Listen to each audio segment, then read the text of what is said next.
Shalom, perkenalkan saya Jessica Indonesia Tobing dengan NIM 2002892. Hari ini saya akan menjelaskan tentang intisari materi kuliah SPA, Seminar Pendidikan Agama Kristen Protestan. Materi yang pertama adalah tentang Yesus Kristus. Nah, siapa sih Yesus yang Anda yakini dan apakah Yesus adalah Nabi atau Tuhan? Menurut orang-orang yang menerima Yesus ataupun tidak mengatakan dia adalah golongan para nabi. Nah, Yesus ini dipandang sebagai seorang manusia biasa yang hidup di bumi 2000 tahun yang lampau. Keberadaannya itu tidak dipertanyakan karena dia seorang manusia.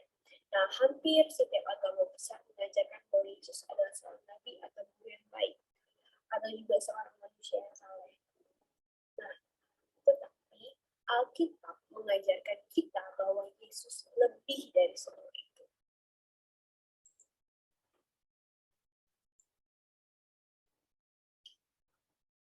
Percaya Yesus atau pengikut Yesus tidak sama dengan orang beragama Kristen. Orang beragama Kristen itu mengucapkan shalom, merayakan Natal, merayakan Paskah, datang ke gereja. Tetapi apakah dengan semua itu menjamin keselamatan? Tidak, Alkitab mengatakan tidak. Karena Petrus dan Paulus ketika percaya Yesus, mereka bukan beragama Kristen, melainkan Yahudi. Nah, jadi itu percaya Yesus itu adalah tentang iman percaya. Seperti Ibrani 11 tentang Abraham, yaitu Bapa orang percaya. Jadi, inti sari dari firman Allah adalah tentang Yesus Kristus. Di mana firman Allah ada membahas tentang tempat kelahirannya pada Mika 5 ayat 2, juga nama-namanya pada Yesaya pasal 8 ayat 6-7, juga kesaksian Yohanes Pembaptis tentang Yesus pada Markus 1 ayat 7, dan juga Lukas 3 ayat 16. Dan juga Alkitab mengatakan Yesus itu kekal pada Yohanes 8 ayat 58, dan Ibrani 13 ayat 8, Ibrani 11 ayat 24-26. Juga Alkitab menyatakan dengan jelas Yesus adalah Allah pada Yohanes 1 ayat 1, dan juga Ibrani 4 ayat 14-16, juga Ibrani 7 ayat 24-25 sampai 26. Di Alkitab juga menjelaskan Kristus satu-satunya jalan pada Yohanes 14 ayat 6 dan juga Kisah Para Rasul 4 ayat 12. Selanjutnya, materi tentang dosa dan keselamatan. Keselamatan itu ada di dalam Yesus Kristus. Dan masalah manusia, akar permasalahan manusia itu adalah dosa dan keterpisahan manusia dengan Allah. Manusia itu mempunyai banyak masalah, ketidakpastian, ketidakmampuan, kekecewaan, bahkan frustasi yang mendalam atau penderitaan lahir dan batin. Dahulu manusia dan Allah dapat berinteraksi langsung tanpa dipisahkan jarak dan waktu, tetapi manusia tidak taat kepada Allah dan manusia jatuh dan terkekang oleh dosa. Setelah itu manusia diusir dari Taman Eden dan disitulah terputus hubungan antara Allah dengan manusia. Jadi generasi Adam harus melalui media untuk beribadah dengan Allah. Banyak orang mengatakan dosa adalah perbuatan. Tetapi apakah bayi dalam kandungan sudah berbuat dosa? Ya, Alkitab mengatakan bayi dalam kandungan itu sudah berbuat dosa. Mengapa? Karena dosa bukan hanya perbuatan, tetapi dosa juga potensi. Maka itu tidak ada usaha kita yang bisa membawa kita kepada Allah. Jadi, akui dosamu dan berdoa dan terima Yesus di dalam hati. Pak Sukra mengajarkan tentang doa menerima Kristus. Boleh ikuti saya. Tuhan Yesus, aku sadar dan mengakui bahwa aku adalah orang berdosa. Aku percaya bahwa Kristus mati di kayu salib untuk menghapus seluruh dosaku. Saat ini aku membuka hati untuk menerima Engkau sebagai Tuhan dan Juru Selamatku secara pribadi. Masuklah dan bertatalah dalam hatiku. Mulai saat ini kuasailah hatiku dan bentuklah aku menjadi seorang pribadi yang sesuai dengan kehendak Tuhan. Dalam nama Tuhan Yesus Kristus aku berdoa. Materi yang selanjutnya adalah ilustrasi doa.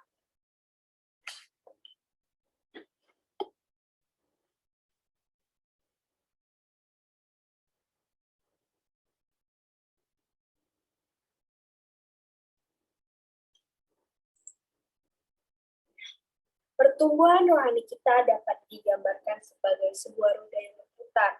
Nah, hal yang perlu dilakukan oleh orang Kristen agar tumbuh dengan baik adalah seperti yang digambar roda ini.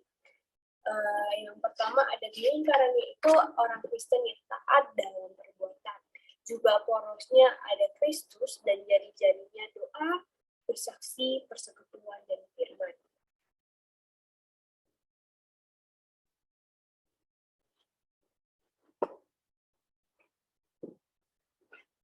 Nah, pada pusat itu ada Kristus yang merupakan pusat atau poros sumber tenaga. Jadi tanpa itu tidak ada dapat yang terhubung, tidak dapat bersaksi dan persekutuan itu terhubung, juga doa dan firman itu dapat terhubung. Selanjutnya jari-jari itu adalah penyalur tenaga dan lingkar luar itu bersentuhan dengan tanah atau jalan. Jadi orang Kristen yang tak ada perbuatan itu yang kita lakukan dalam kehidupan sehari.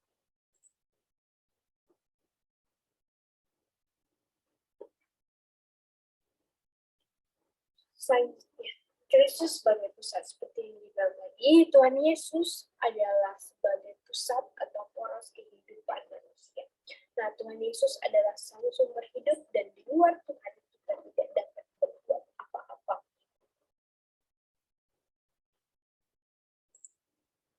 Selanjutnya ada doa.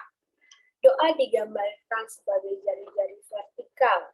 Ini adalah jari-jari yang pertama. Ini yang dimaksud hubungan dengan Tuhan. Nah, bagaimana implementasinya? Yaitu bertemu dalam doa, adakan doa pribadi maupun kelompok, berpuasa, memiliki buku doa, memiliki pemahaman yang benar tentang doa, dan juga berikan pemahaman yang benar kepada orang lain tentang doa dan betapa doa itu.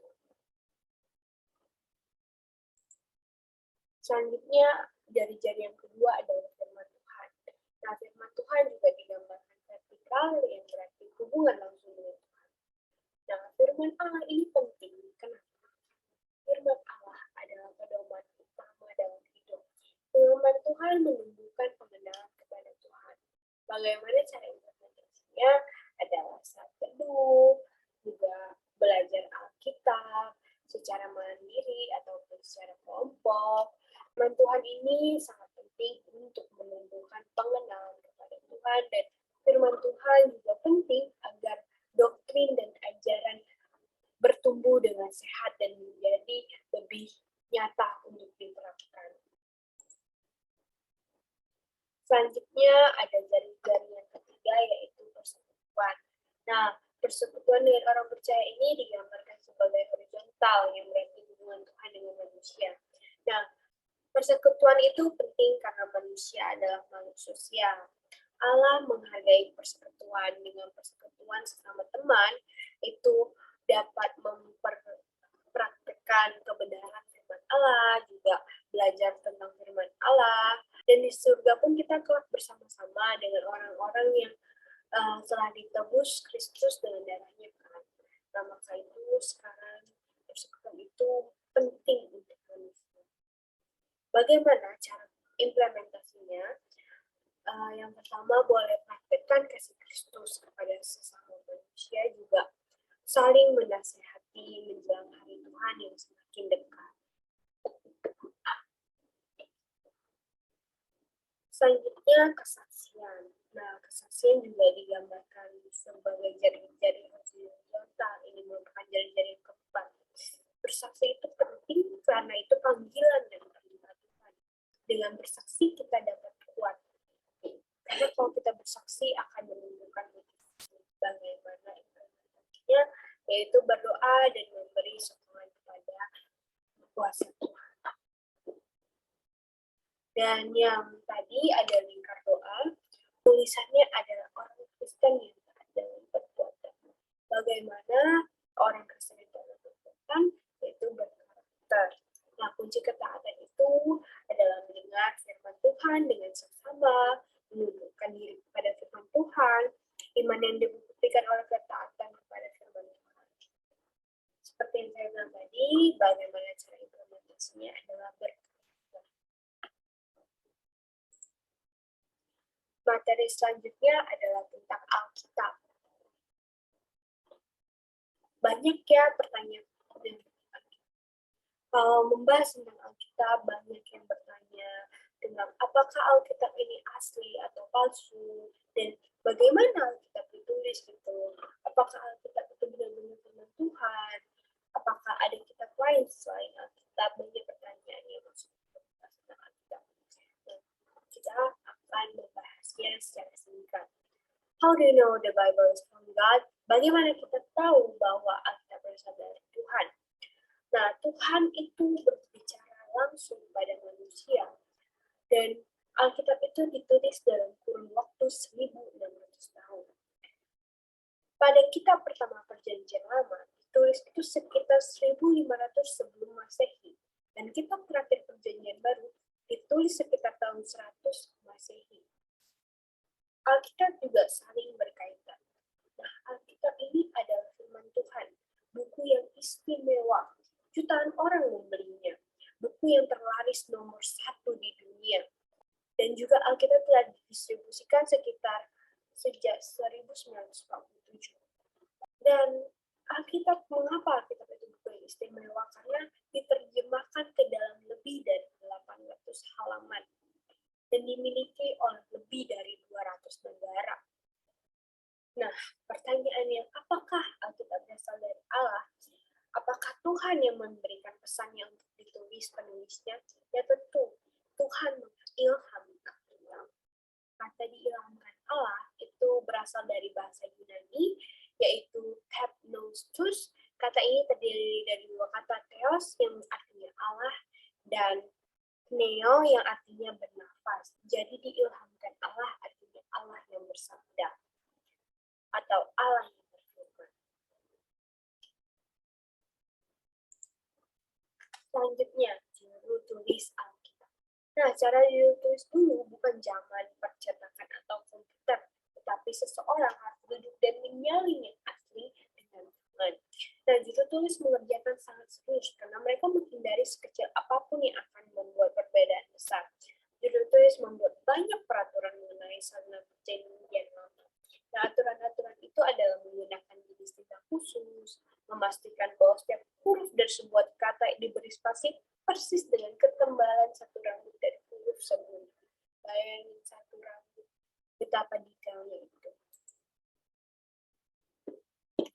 Nah, selanjutnya ini ada dua aturan Yahudi tentang Alkitab di Perjanjian Lama. Aturan yang pertama adalah kitab tersebut harus dibuat oleh Nabi. Dan kedua, penulisannya harus diakui berasal dari Tuhan dan menggunakan bahasa Israel. Nah, bagaimana aturan Alkitab ini baru? Nah, yang pertama, aturannya adalah kitab tersebut diketahui berasal dari Tuhan.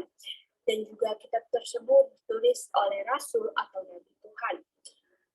Yang ketiga adalah kitab tersebut dapat dibuktikan kebenarannya. Aturan yang keempat, kitab tersebut memiliki pengaruh untuk mengubah kehidupan manusia.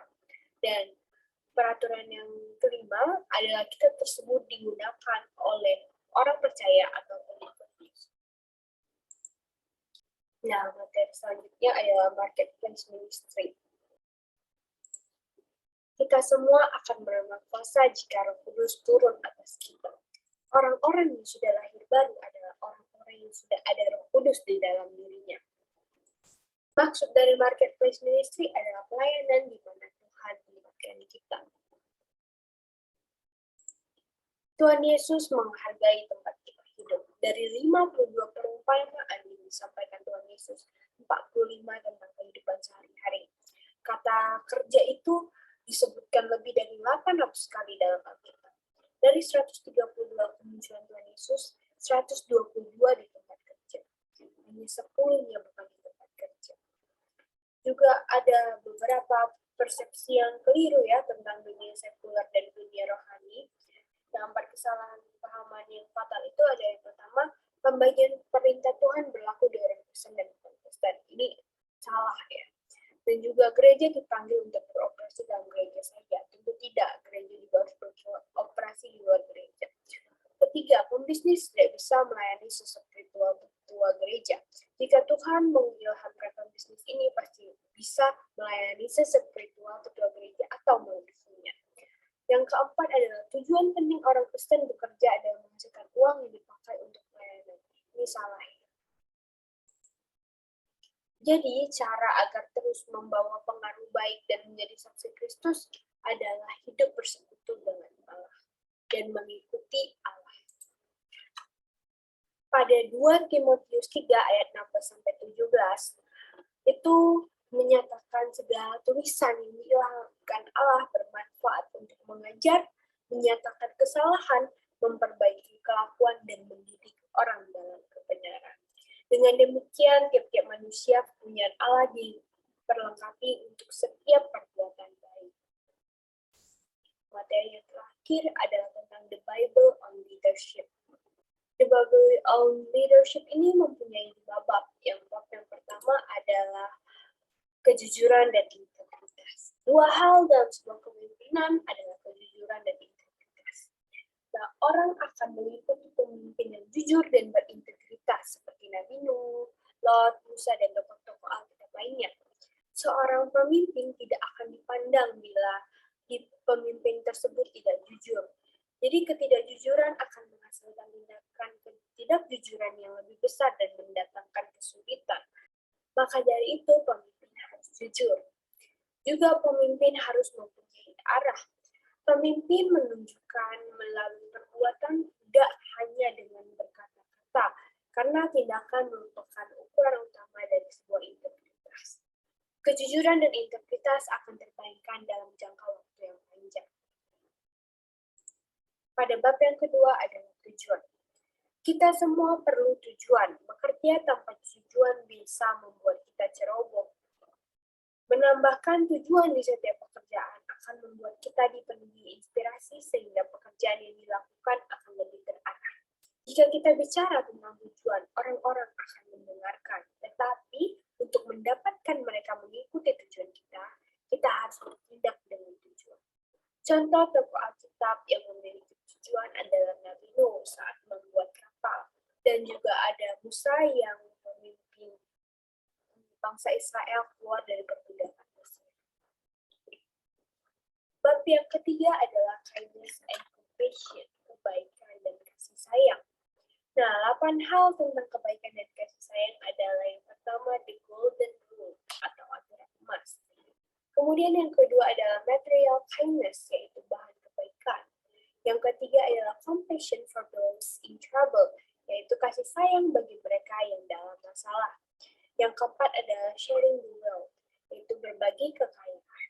Dan yang kelima adalah kindness to stranger and the weak, kebaikan kepada orang asing dan yang lemah. Keenam adalah forgiveness, yaitu pengampunan. Dan ketujuh adalah caring and empathy, yaitu peduli dan empati. Dan kedelapan yaitu tentang love atau kasih. Selanjutnya pada bab keempat ada kerendahan hati. Nah, pelajaran Alkitab tentang kerendahan hati yang pertama adalah seorang pemimpin lebih penting tindakannya. Nah, jadi banyak pujian yang diberikan kepada manusia, tetapi manusia tetaplah manusia dan bukan dewa. Juga yang ketiga, pelajaran Alkitab tentang kerendahan hati adalah kita harus menyatakan penghargaan tulus untuk pengikut kita. Juga ada hormati hadiah unik dari setiap anggota tim Anda. Dan ketika kita naik lebih tinggi, kesalahan akan berdampak lebih besar.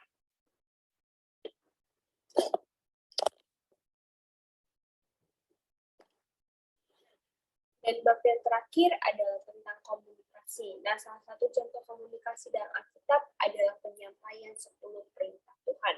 Juga ada khotbah di bukit, juga protes para nabi terhadap penyembahan berhala dan korupsi pemerintah.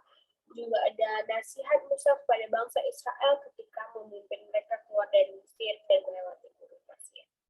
Nah, tanpa komunikasi, Yahudi ataupun Kristen tidak ada hari ini. Para pemimpin dan nabi memastikan bahwa pemikiran mereka disampaikan dengan baik dan tepat sehingga maknanya tidak berubah. Pesan harus disampaikan dalam bahasa yang dimengerti oleh pendengar. Nah, gagasan yang diulang dengan cara dan kata yang berbeda pada interval yang tepat merupakan suatu komunikasi yang efektif. Sekian intisari materi perkuliahan Seminar Pendidikan Agama Kristen.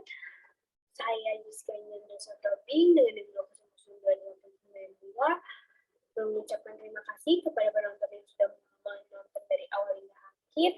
Sampai berjumpa di lain